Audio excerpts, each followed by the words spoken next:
Hello friends, सभी को राधे राधे, जय श्री कृष्णा। तो आप सब कैसे हैं? आई होप आप सब ठीक होंगे, स्वस्थ होंगे और मस्त होंगे।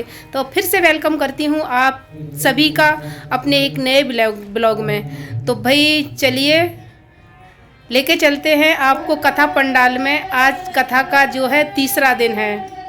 तो ये देखिए भाई हमारे बच्चे भी आ गए बुलाने के लिए। तो चलिए फिर चलते हैं। और वीडियो अगर अच्छी लगे तो लाइक शेयर कमेंट करें। जिस तरह आपने फर्स्ट वीडियो में अपना प्यार दिखाया है, उसी तरह से हमारी हर वीडियो में अपना प्यार और सपोर्ट बनाए रखिए। आंटी आ गई। और ये देखिए ये हमारी मीरा मैडम आ गई हैं बुलाने के लिए कि चलो भैया आज तीसरा दिन है। मैडम कैसा लग रहा है, कथा हो रही है? बहुत अच्छा। चलो फिर मिलते हैं थोड़ी देर में आपसे। ये फ्रेंड्स चलते हैं। और देखो हमने अपनी मैडम को भी तैयार कर दिया है, साड़ी पहना दी है, एकदम नंबर 1 पीस बना के भागवत में चलिए भाई। सभी लोग चले बाहर भागवत में। तो चलिए भाई आरती हो रही है भाई भागवत जी की। तो चलिए चलते हैं आरती में, आपको दिखाते हैं। तो चलिए फ्रेंड्स प्रसाद लेके चलते हैं और प्रसाद चढ़ाएंगे और फिर आपको एंजॉय कराएंगे कथा की।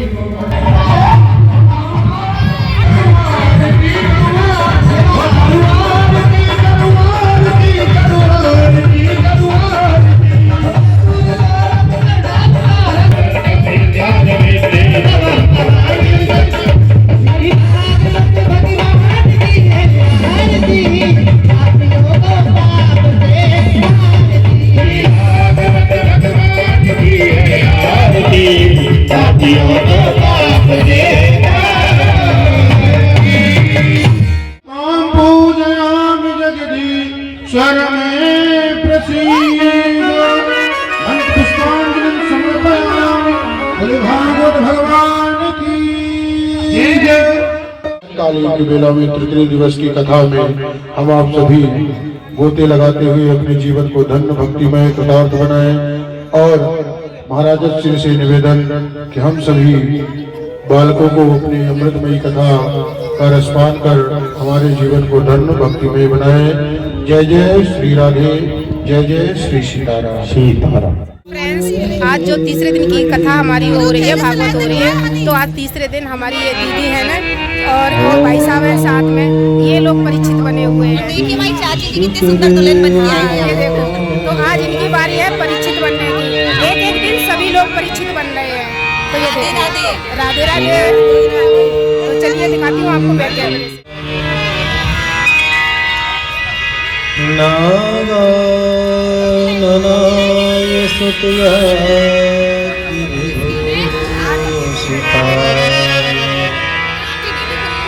गौरी सुताय गणनाथ नमो नमस्ते। धियं सदा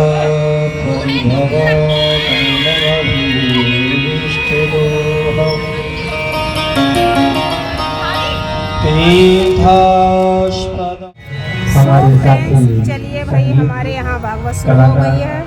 तो भाई चलो सभी लोग सुनते हैं। श्रोतागण भी आ गए हैं सबके हृदय में सुनने के लिए। और ये देखो ये दीदी आ गई हैं, सभी लोग आ गए। अभी थोड़े लोग आए हैं, धीरे धीरे करके सभी भक्तजन आ जाएंगे। तो चलिए मैं दिखाती हूँ आपको बैक कैमरे से।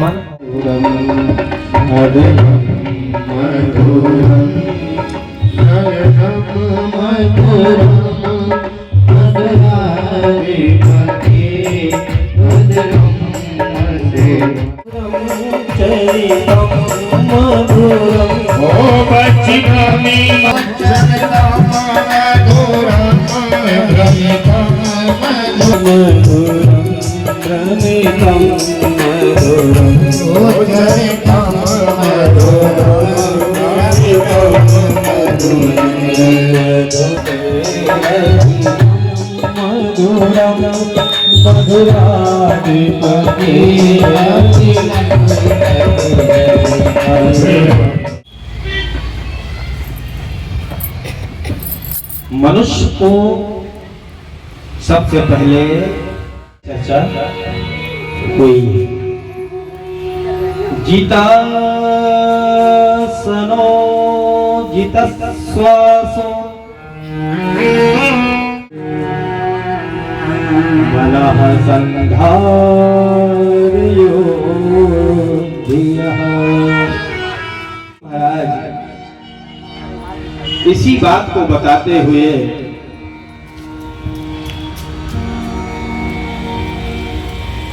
कहते हैं, परीक्षित सबसे पहले आसन जीतो, फिर श्वास को नियंत्रित करो, तब कहीं जाकर के मन गोविंद के चरणों में लगेगा। परीक्षित इस बात से बहुत प्रसन्न हो गए और सुखदेव जी महाराज का गुणगान गाने लगे। कहते हैं, धन्य प्रभु, आजकल तो बुलाए लोग नहीं आते, आप तो केवल संदेशा पा करके ही आ गए, आप कितने महान हैं। तो आइए सुखदेव जी के लिए हम लोग भी प्रणाम करते हुए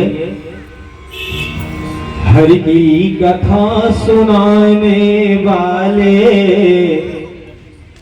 गोविंद कथा सुनाने वाले, तुमको लाखों प्रणाम, तुमको लाखों प्रणाम, तुमको लाखों प्रणाम, तुमको लाखों प्रणाम। हरि की कथा सुनाने वाले, गोविंद कथा सुनाने वाले, तुमको लाखों प्रणाम, तुमको लाखों। हम भूल रहे थे बन में, बल हो बैठे थे मन में, हम भूल रहे थे बन में, बल हो बैठे थे मन में, भूल रहे थे बन में, बल हो बैठे थे मन में, हम भूल रहे थे बन में, बल हो बैठे थे मन में।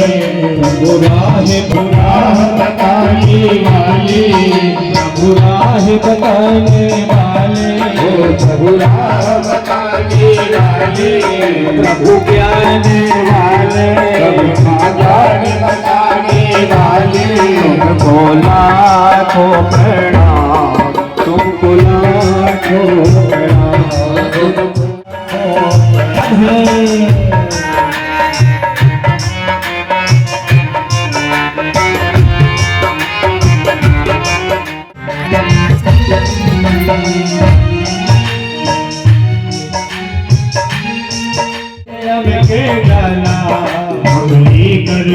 का प्याला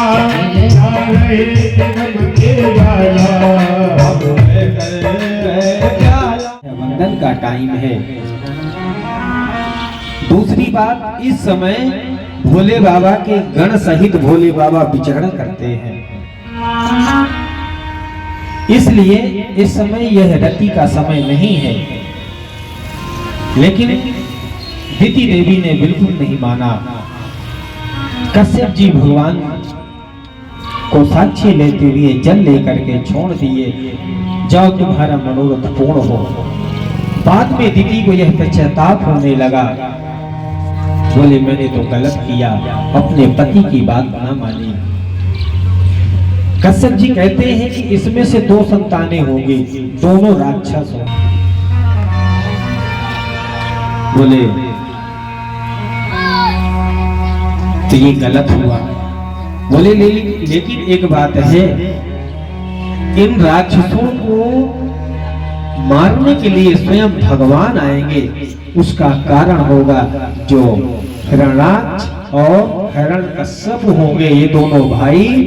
तो हिरण्यकश्यप के भगवान का परम भक्त प्रहलाद होगा। दिति बोली तब तो बहुत अच्छा है, ऐसा राक्षस भी ठीक है जिसके लिए भगवान आ जाए।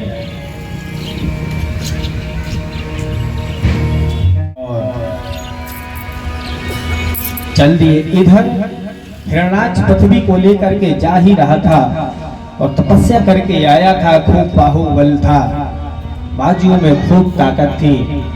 तो कोई लड़ने वाला भी ढूंढ रहा था, कोई अच्छा ताकतवर मिल जाए। तो जा ही रहा था कि नारद जी मिल गए।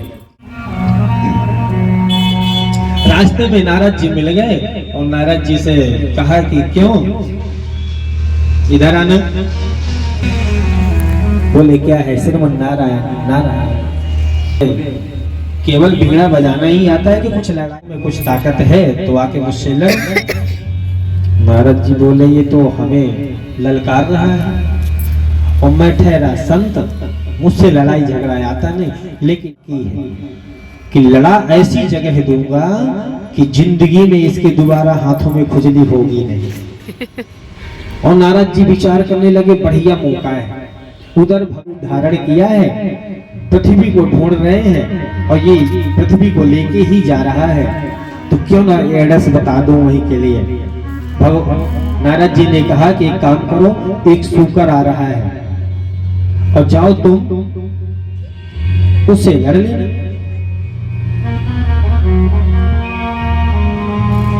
वहां हिरणाक्ष पहुंचा, भगवान से खूब युद्ध हुआ। भगवान ने एक ही झाबड़ लगाया, सोई गोविंद आए और अपने दंत में रख करके पृथ्वी को ला करके स्थापित कर दिया। आज जिस पृथ्वी में हम और आप विराजमान हैं, भक्तों के लिए क्या क्या नहीं हो जाते, सब बनते हैं। ने सखा बनाया, साथी बनाया। भगवान को प्रेम से पुकारो, भगवान दौड़े चले आते हैं। जी महाराज कुछ तपस्या करते करते करते करते एक दिन दिमाग में आया,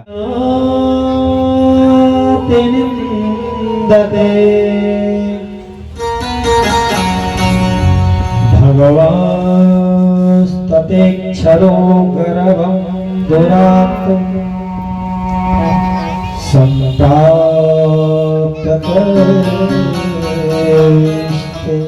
को रखा। अब देवहूति अब तुम संभालो और मैं तो जा रहा हूँ भजन के लिए। करदम जी महाराज वहां से भजन के लिए निकल गए।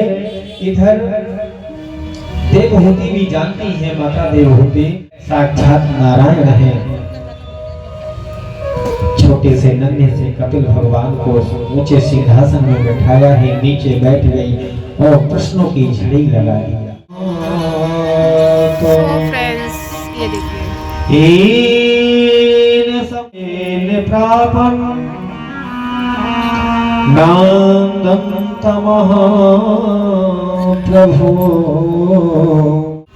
ससुराल जाने के लिए तैयार था। उसका मित्र आ गया, बोला भैया मित्र कहाँ जा रहे हो? बोले ससुराल जा रहे हैं।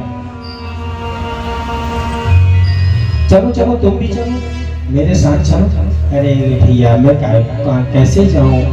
तुम तो बढ़िया शेरवानी पहने हो, मेरे देखो फटे पुराने, और ससुराल की बात है, कैसे जाऊं? हर चिंता मत करो, मेरे पास है, मेरे बहन है। मित्र कहा हुआ तुम्हारे हमारे को क्या बांटा, और कपड़े निकाल के दे दिया, लेकिन मना कर दिया आप भी चलो। और ये कपड़े नहीं थे इनके पास, तो मैंने ही कहा कि मेरे पहन लो। अंदर था तो निकल गए। मित्र मैंने मना किया था, मत कहना, अब मैं यहाँ रुकने वाला नहीं, मैं तो चला। अरे मित्र मित्र मित्र रुक जाओ, अब नहीं कहूंगा, दोबारा नहीं कहूंगा, पक्का। तो होने की ही दृष्टि से देखे, फलाने का पौना मेरा तो बोले ये आपके साथ में है, ये कौन? बोले ये बहुत अच्छे हैं बेचारे, और ये किसी ये जो कपड़े पहने हैं ना, कपड़े रुक गया। अगर वह मूली खाएगा तो मूली की ही डकार आएगी, और रबड़ी खाया है तो रबड़ी वाली ही डकार आएगी। ये स्वाभाविक है, ये प्रकृति का नियम है।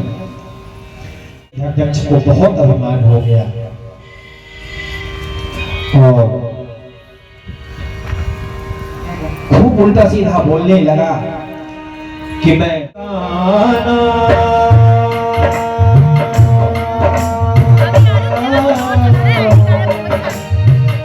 Oh,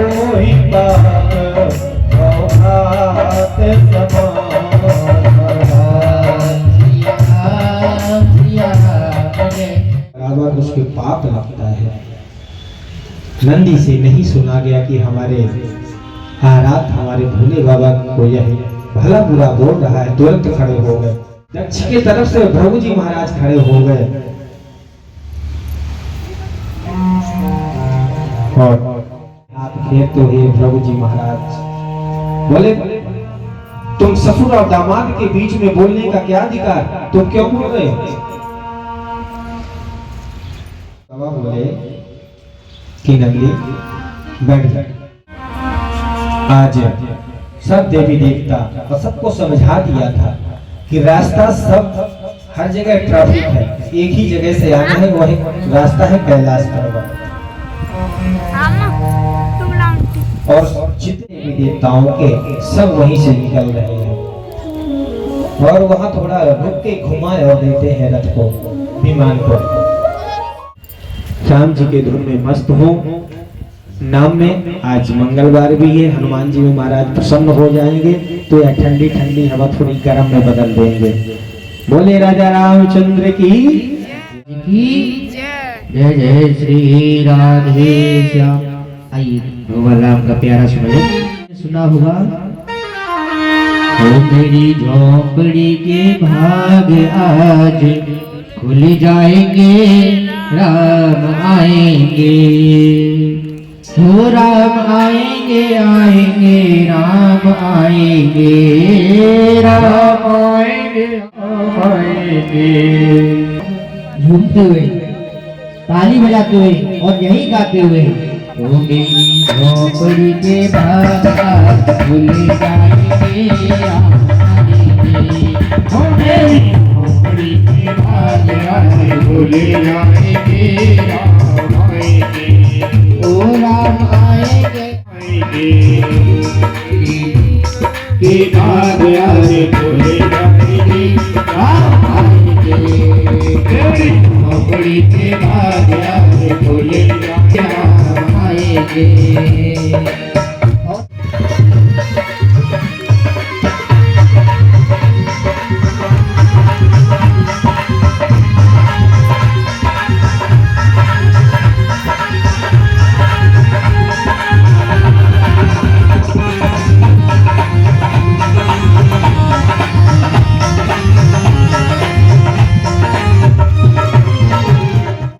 स्वागत करेंगे उनका।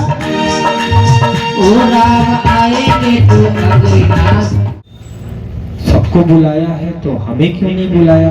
अच्छा, इस बात को भोले बाबा जो वहां हुआ था तो नहीं बताया। कुछ ऐसी चीजें होती हैं, बातें अपने आप ही रख के और भगवान के नाम में मस्त हो गए। माता जी को यह पता नहीं था, सती जी को। सब देवता वहां पहुंच गए यज्ञ में। इधर माता पार्वती जो सती मैया कह रही है जाकर के, भोले बाबा आप एक बात बताओ। क्या पूछो? कोई कार्ड आया है, निमंत्रण कार्ड कहीं से? भोले बाबा तो सब समझ रहे हैं, फिर भी आंख बंद करके बैठे और माता जी पैर दबाने लगी आज और खूब टाइम तक दबाई। देखिए, जब ससुराल की बात, मायके की बात बोलनी हो ना, तो पहले पति देव से बड़े प्यार से प्यार की दो बातें करके इसके बाद फिर अपने मायके की बात में हाँ हूँ करवा लो। और जो ज्यादा चढ़ के बोलोगे सोई मामला। वही बात सती जी ने किया, भोले बाबा के पैर दबा रही है।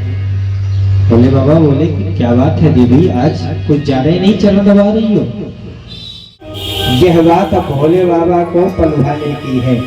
आपके ससुराल में यज्ञ हो रहा है तो वहां से कार्ड तो आया होगा। बाबा बोले नहीं सती, मुझे भी आप कोई कार्ड नहीं आया, कोई निमंत्रण नहीं आया। कोई बात नहीं, डाकिया लेट हो गया होगा लाने में,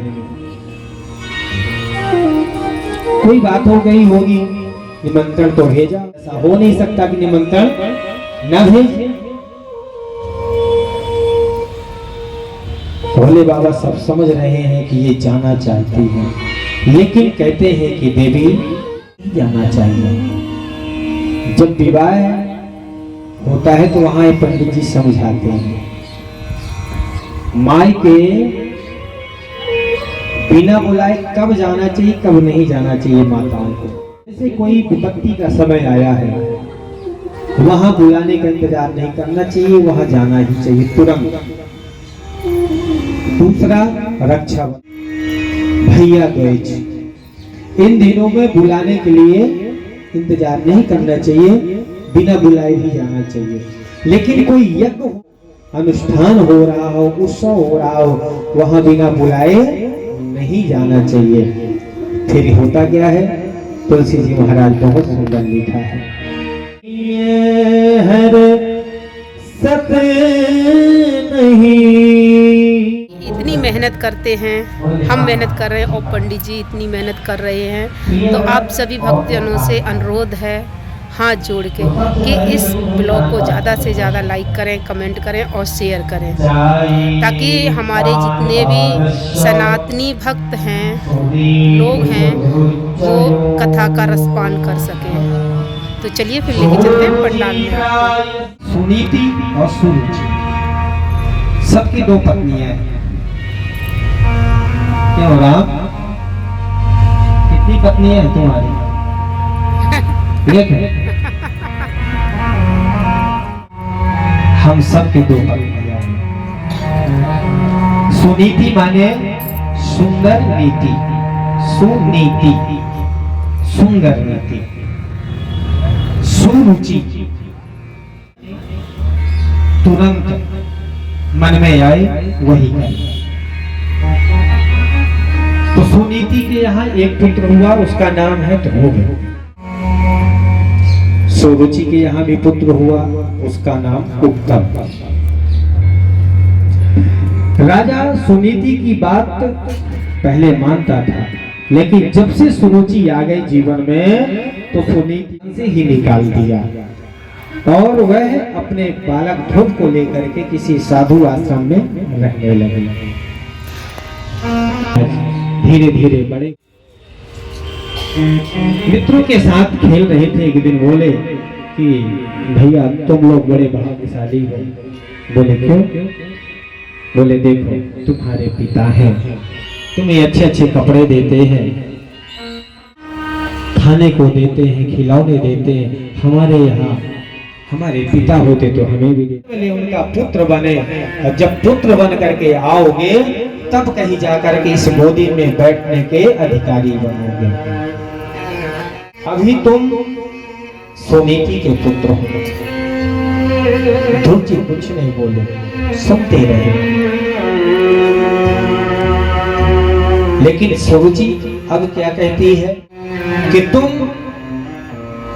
दुर्भाग्यशाली हो, तुम्हारी मां दुर्भाग्यशाली है। तुम्हारा यहाँ क्या अधिकार? जाओ यहाँ से, जा करके वन में तपस्या करो। जी वहां से चल चले, आकर के माता के पास आए, सुनीति के पास, और लाल लाल आंखें, गुस्सा, ऐसे जैसे काला सांप फुसकारता है, ऐसे फुसकार मारते हुए और माँ के पास आए। देखा, बोला बेटा क्या बात है, क्यों इतना गुस्सा है? बोले माँ वह जो सुरुचि है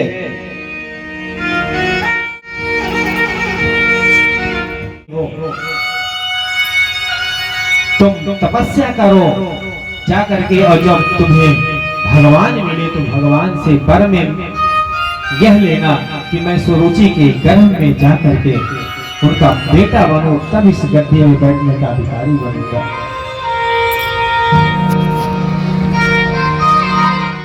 सुनीति बोली बेटा बस इतनी सी बात, कोई गलत तो नहीं कहा, तो इतने लाल पीले क्यों हो रहे हो? बोले माँ मैं इस बात से लाल पीला नहीं हूँ, मैं तो इस बात से लाल पीला हूँ कि उस को बहुत भला बुरा कहा और यहाँ तक कहा कि वह दुर्भाग्यशाली है। अब माँ तुम भी बताओ तुम क्या दुर्भाग्यशाली हो। जंगल में भगवान है तो फिर कहाँ है। तो देखते देखते नारद जी जा रहे थे, बोले कोई नन्हा सा जा रहा है, इसे जाकर देखो तो। और कोई राजसी बालक दिख रहा है। बोले हमारे एक सुरुचि माँ है, हमारे पिता उत्तानपाद जो यहाँ के राजा हैं। पहले जाओ भगवान का भजन करो और इसके बाद भगवान ने को कहेंगे जब वर मांगोगा तो मैं माता सूर्य के गर्भ में उनका पुत्र बनने के लिए वरदान मांगूंगा। बोले कोई जंगल में नारद जी क्यों बोल रहे ये सब, परीक्षा लेना चाहते हैं। बोले जंगल में कोई भगवान भगवान नहीं है, यहाँ तो बहुत शेर है, तुम छोटे हो नन्हे से हो, अभी आएगा और खा जाएगा। तुम जाओ घर जाओ, माँ के वचन भगवान के वचन है, मैं बिना भगवान से मिले तो यहाँ से जा नहीं सकता। नारद जी समझ गए कि कोई कच्चे मिट्टी का बर्तन नहीं है, ये पक चुका है, पहले से ही पका पका है।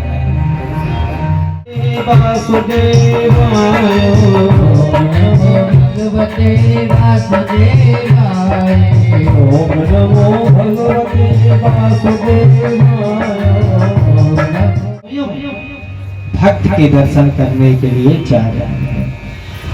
गरुड़ासीन हुए भगवान तुरंत ध्रुव के पास पहुंचे और सुंदर अपनी झांकी अंदर प्रविष्ट हो गए। तब भी ध्रुव जी के नेत्र नहीं खुले। भगवान विचार करने लगे कि जब तक नेत्र नहीं खुलेगा हमें देखेगा नहीं तो हमसे बोल। भगवान तुरंत सामने प्रकट हो गए, नेत्र खोले तो ध्रुव जी से कुछ कहना ही नहीं आ रहा। नहीं लगे मूकं करोति वाचालं पंगुं लंघते। हमारे सामने आए तो क्या कहना, कैसी पूजा करना, अब मैं क्या करूं।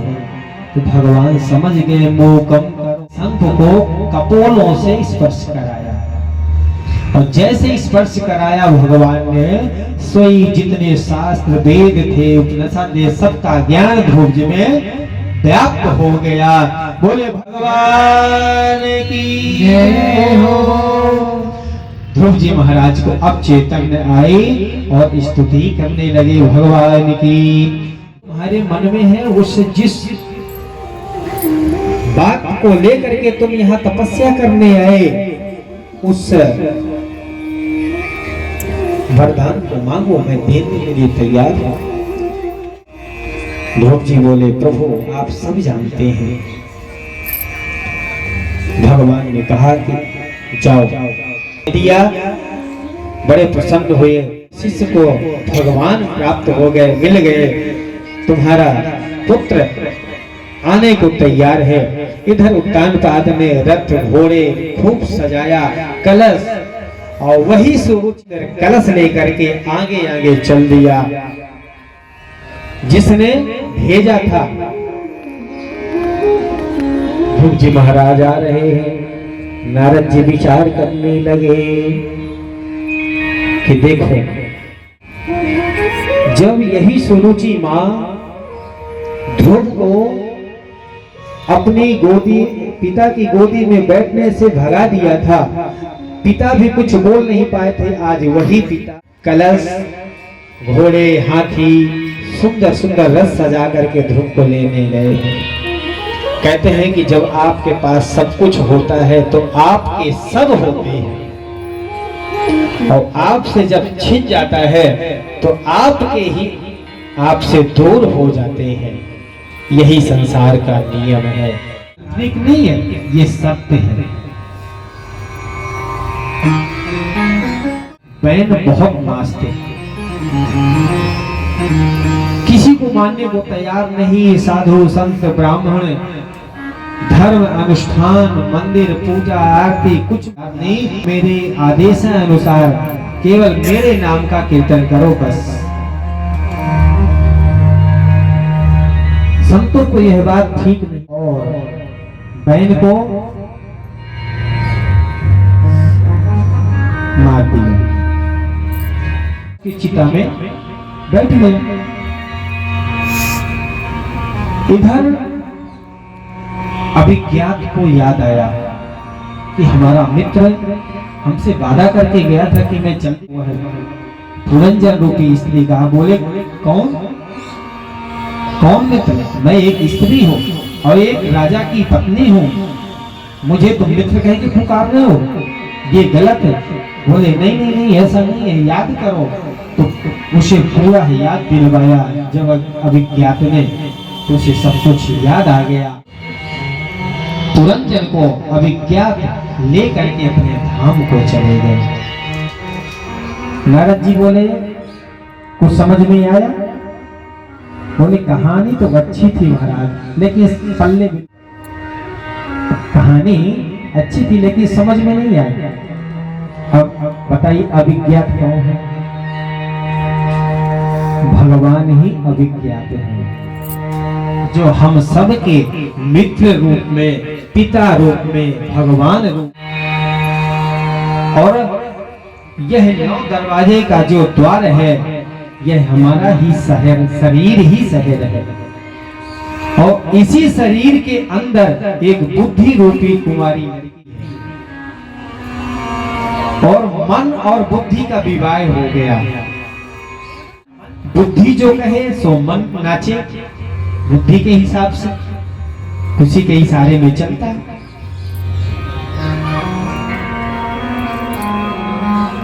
इधर जरा देवी कौन है? बुढ़ापा। भला बताओ पंडित जी से कहो जाओ किसी बुढ़िया से शादी कर लो तो करेंगे क्या? नहीं करेंगे, चाहे वो 50 लाख दे दहेज में तब भी नहीं करेंगे। तो जरा देवी से कोई विवाह करना नहीं चाहता, लेकिन 365 सैनिक गोरे, 365 काली, वो कौन से दिन? 365 दिन और 365 रात, यही तो सैनिक है। और जरा देवी माने बुढ़ापा धीरे धीरे उन सैनिकों का सहारा लेकर के हम सबके जीवन में धावा बोलती है। बच्चे से कब बूढ़े हो गए यह पता नहीं चलता। जन्मदिन सबको याद होगा, शादी की तारीख याद होगी, लेकिन बुढ़ापा होने की तारीख किसी को याद हो तो बताओ। कब काली से सफाई रह गए पता ही नहीं। तब कहते हैं प्राचीन बड़े, हाँ महाराज आपने बहुत सुंदर समझाया, बहुत अच्छा बताया, सही कहा। तो यह मनुष्य जीवन हत्या करने के लिए नहीं मिला है, भगवान का भजन करने के लिए मिला है। आइए हम लोग भी थोड़ा सा गुनगुनाए। यह मन है कभी कभी भटक जाता है और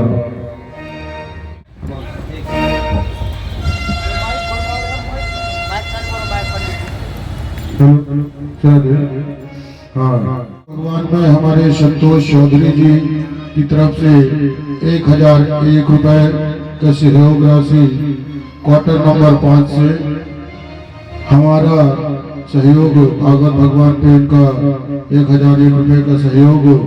भगवान इनकी सदगति इनके परिवार को सकुशल एवं भक्तिमय बनाए और उनके जीवन को धन्य बनाए। जय जय श्री राधे, जय जय श्री सीताराम।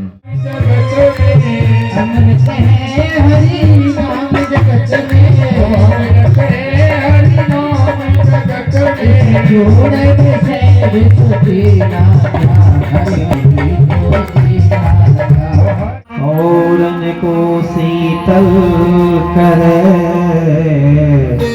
आप शीतल हो। लेकिन आजकल ऐसा नहीं होता, कई जगह उल्टा होता है, इसका उल्टा होता है। ऐसी वाणी बोलिए जो सबसे झगड़ा हो ऐसो से मत लड़िए जो तुमसे हो। जिस व्यक्ति को किसी ने कमजोर समझ लिया उसे तो और आए दिन नाक में दम कर देंगे भैया जीना दुनिया में। लेकिन भक्तों का स्वरूप गहना श्रृंगार ही हरि का नाम है, इसी को अपने जीवन में उतार कर रखने चाहिए। राधे इस प्रकार से इन्हीं के वंश में आगे प्रियव्रत, अब कहते हैं कि दूसरे उत्थान पर और प्रियव्रत की कथा अब बाद में सुनाया है। ने बिठाया, बिठाते बिठाते भी नमक के जगह वही बूरा का डब्बा रखा था और उससे उतार करके बूरा डाल दिया। अब बताइए इसमें नमक का क्या दोष है? नमक का कोई दोष है? वो तो अपने स्थान में जैसे का तैसा है। इसी तरह उसको ब्रह्मा जी समझाए कि बेटा यहाँ जो भी बनाया है प्रकृति ने यह अपना अपना अपने लिए सब कुछ सर्वव्यापी है, कुछ गलत नहीं प्रकृति का बनाया हुआ गलत। भगवान की जय हो। बस 5-10 मिनट का टाइम लेंगे इसके बाद कम से कम, क्योंकि कथा पूरी होनी चाहिए ठाकुर की, उसमें कोई दलाली नहीं। तो इधर जब वो जड़ भरत चल रहे थे तो रघुगण नाम का एक राजा है, सिंधुवीर सिंह रोजाना सत्संग में जाया करता है। और इधर चलते चलते एक कहार का थोड़ा स्वस्थ गड़बड़ हुआ।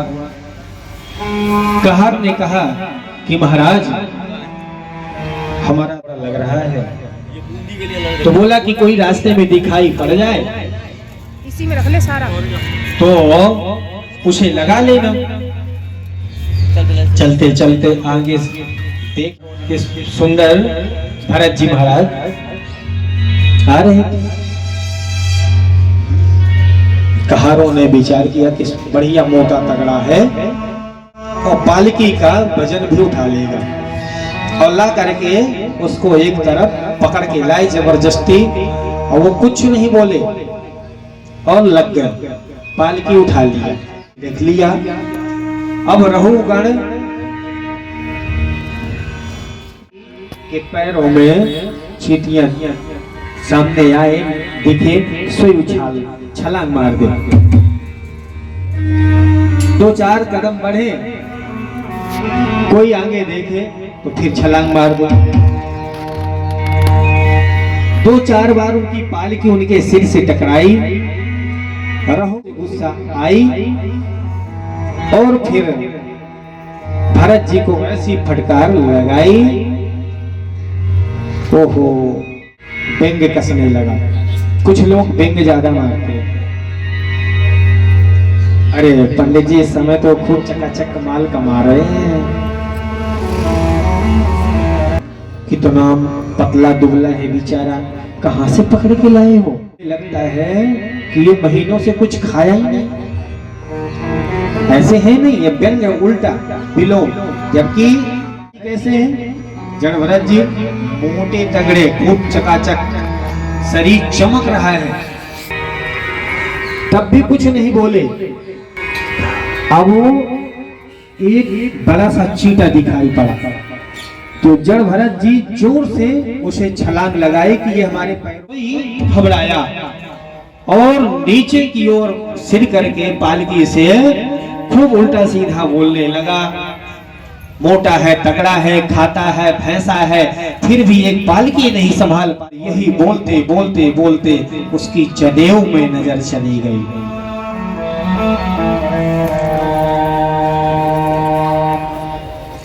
जनेऊ जब देखा, जनेऊ समझते हैं सब बलमस्तु तेजहा, इसका शरीर, इसके शरीर में इतना तेज कहां से है अब समझ में आया, इतना मोटा तगड़ा क्या हुआ है अब समझ में आया। इसके शरीर में यह यज्ञ पवित्र है, यह ब्राह्मण है और मैंने बड़ी गलती कर दी। रघुगण तुरंत रोका, पालकी को नीचे उतरा और हाथ जोड़ करके ओहो आप तो ब्राह्मण देव हैं, आपसे मैंने यह पालकी उठवाई। एक तो जो सही संत होगा वो बोलते नहीं, और जब बोलते हैं तो जीवन के सवरे भूत दूर भाग जाते हैं। राम भजन करते हैं, जो जटाधारी है, भेष बनाए हैं, भस्मी लपेटे हैं, वो अपने लिए नहीं, हम भी चाहते हैं सुंदर जीन्स का पैंट पहने, चश्मा लगाएं, स्प्रे डालें और घूमें। शौक हमें भी लगती है, क्या संतों को नहीं लगती होगी?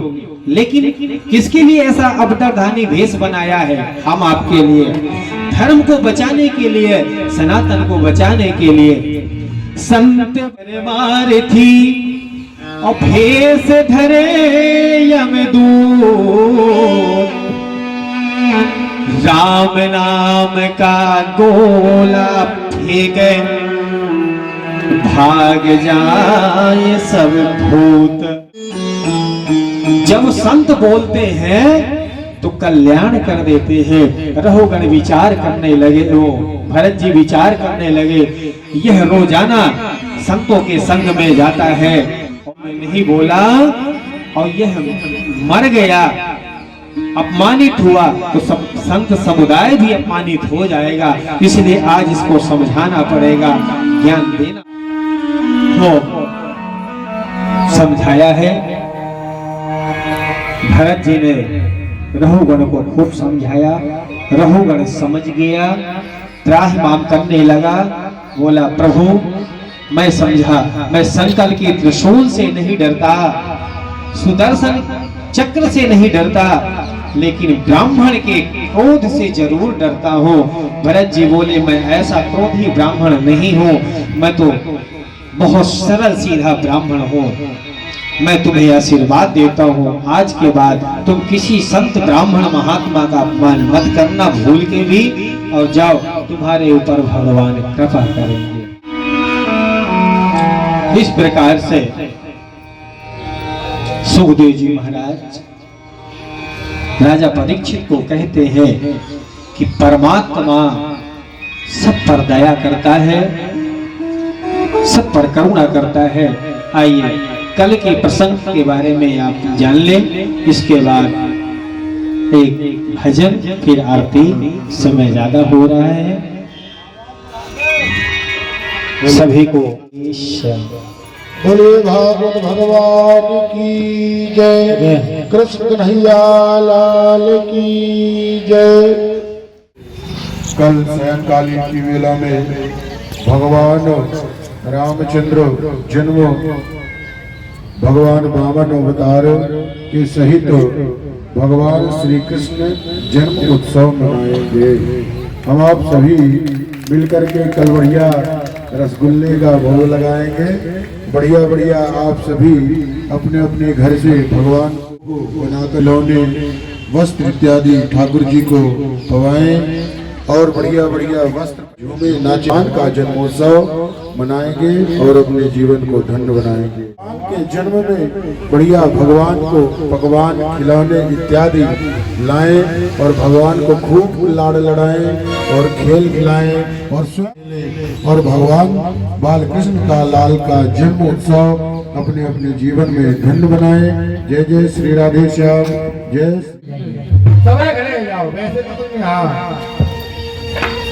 हवा भी चल रही है, गर्मी पड़ रही है, गर्मी अपने चरणों मुझे ना चाहिए कछु और, बसा लो वृंदावन में,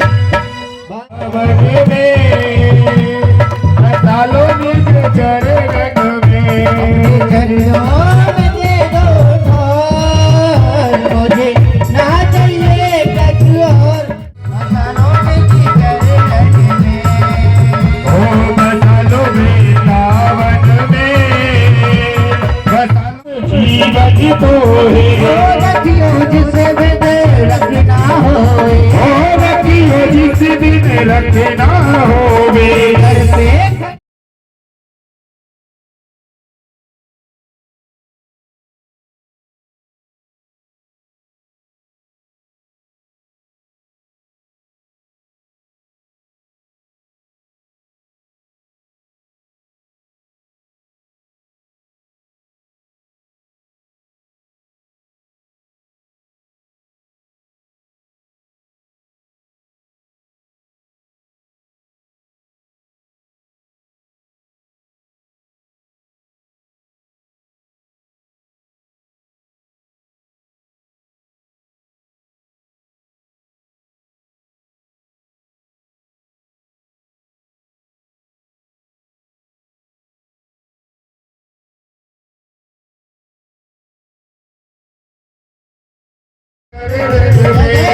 बोले वृंदावन बिहारी लाल की जय जय श्री गोविंद के लाला की। आप सभी बड़े भाव से आरती करेंगे और अपने जीवन को भक्ति में धन्य बनाएंगे। बोलो पर्वत मस्तक बाकी चरणों से निकली है गंगा प्यारी। ओ जीते सारी दुनिया सारी, ओ चरणों से निकली है गंगा प्यारी। ओ जीते सारी दुनिया सारी, मैं उन चरणों के दर्शन पाऊं। श्रीनाथ बिहारी तेरी आरती। काश अनाथ के नाथ आप हो। सुख दुख जीवन प्यारे साथी आप हो। काश अनाथ के नाथ आप हो। सुख दुख जीवन प्यारे साथी आप हो। हरे चरणों में शीश झुकाओ। नंदोला के लाला तेरी आरती, तेरी आरती गाओ। भैया की आरती गाओ।